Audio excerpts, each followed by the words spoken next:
আর এই ঘটনায় আজ অভিযোগকারিনীর গোপন জবানবন্দি। আলিপুর আদালতে ছাত্রীর গোপন জবানবন্দি। গতকাল সন্ধে ল কলেজে কলকাতার পুলিশ কমিশনার পৌঁছন। কসবা থানায় গিয়ে তদন্তকারীদের সঙ্গে সিপি কথা বলেন। গণধর্ষণের অভিযোগে পুলিশ হেফাজতে 3 ছাত্র নেতা। ঘটনাস্থল থেকে মিলেছে হকি স্টিক, একটি কালো বাক্স সহ আরো একাধিক জিনিসপত্র পুলিশ বাজেয়াপ্ত করেছে। এবং আপনাদের জানিয়ে রাখি, তদন্তকারীরা জোর দিচ্ছে পারিপার্শ্বিক তথ্য প্রমাণ সংগ্রহের দিকেই। আরো ডিটেল এ বিষয়ে জানাতে পারবে রনক, রয়েছে আমার সঙ্গে। রনক, পারিপার্শ্বিক তথ্য প্রমাণ সংগ্রহেই জোর দিচ্ছেন তদন্তকারীরা, কি আপডেট পাওয়া যাচ্ছে এখনো পর্যন্ত? দেখা একেবারে গতকাল রাতেই ফরেন্সিকের আধিকারিকরা যেখানে পিয়া অর্থাৎ প্লেস অফ অকারেন্স সেখানে এসেছিলেন, নমুনা সংগ্রহ করেছেন। হকি স্টিক থেকে শুরু করে বেশ কিছু গুরুত্বপূর্ণ নমুনা তারা কিন্তু ইতিমধ্যে সংগ্রহ করেছে। শুধু তাই নয়, যে 3 জনকে গ্রেফতার করা হয়েছে তাদের যে মোবাইল ফোন, সেই মোবাইল ফোন পুলিশ বাজেয়াপ্ত করেছে এবং প্রয়োজনে সেটারও ফরেন্সিক পরীক্ষা হতে পারে।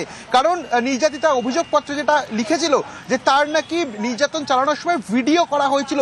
সেক্ষেত্রে যদি এরকম ধরনের কোনো কার্যকলাপ করা হয়ে থাকে, সেটাও কিন্তু একটা গুরুত্বপূর্ণ তথ্য হিসাবে তদন্তকারী আধিকারিকদের সামনে আসবে। সেক্ষেত্রে প্রত্যেকটি মোবাইল ফোনের ফরেন্সিক করার একটা সম্ভাবনা রয়েছে।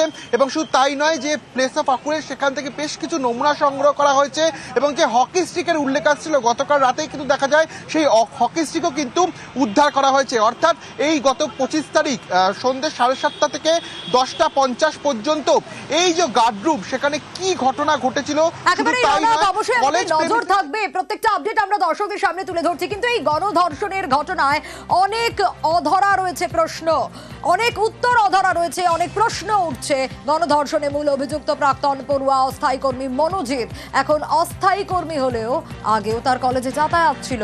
প্রাক্তনী হওয়া সত্ত্বেও নিয়মিত কলেজে আসতো মনোজিৎ। কলেজে মনোজিতের যথেষ্ট প্রভাব ছিল বলেই অভিযোগ।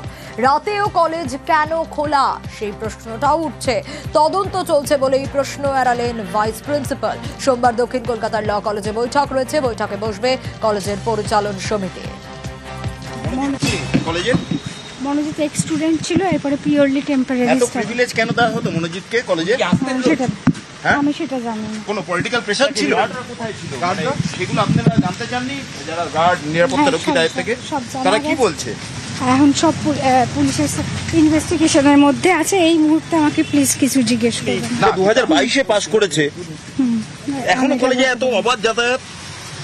এটা আমি বলতে পারবো। জায়গায় জায়গায় মনোজিৎ দাদা টিম এমএম লেখা, এটা আমি বলতে পারবো না। মনোজিৎ কি এখানকার নেতা সবথেকে বড় নাকি? না না।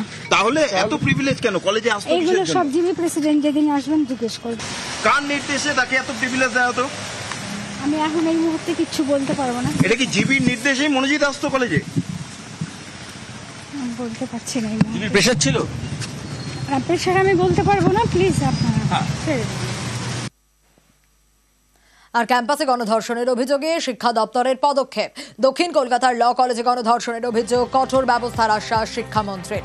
কলেজ কর্তৃপক্ষকে অবিলম্বে পরিচালন সমিতির বৈঠক ডাকার নির্দেশ দেওয়া হয়েছে।